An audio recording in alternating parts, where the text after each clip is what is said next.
kala ndiwo wawa nipozo susililika ndikufuna kone banja lokasikika pandega tindikwaniza kusinda nyengo zanga ndidalila inu Yesu kuti mundiendele sindali nyengo zanga Munisindile nyengo zanga mbuye ndisakale chipinjo kwa ena mbuye wanga Munisindile nyengo zanga yawe ndisakale chitozo kwa antu chotsangi chitozo Munisindile nyengo zanga mbuye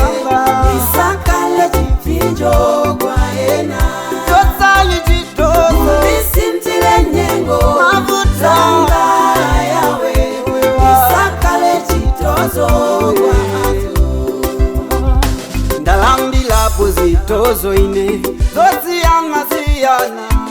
koma lelo langa numboni wa maolanga sanga chonde ndimvese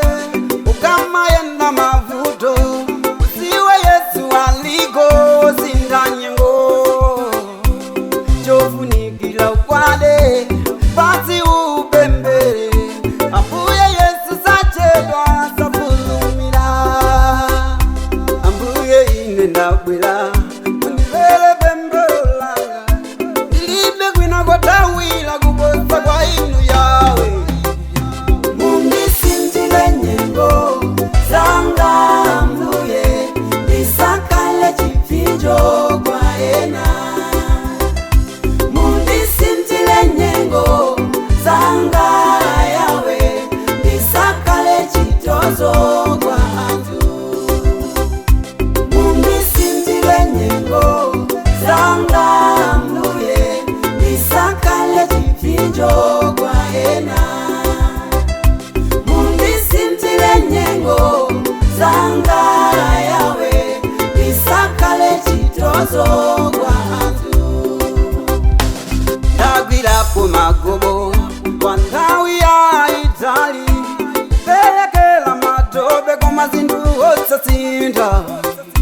ndakalako ndakita kwa nthawi yaitali ndikufuna kuyendeza baba ine yanga bizinesi ndachita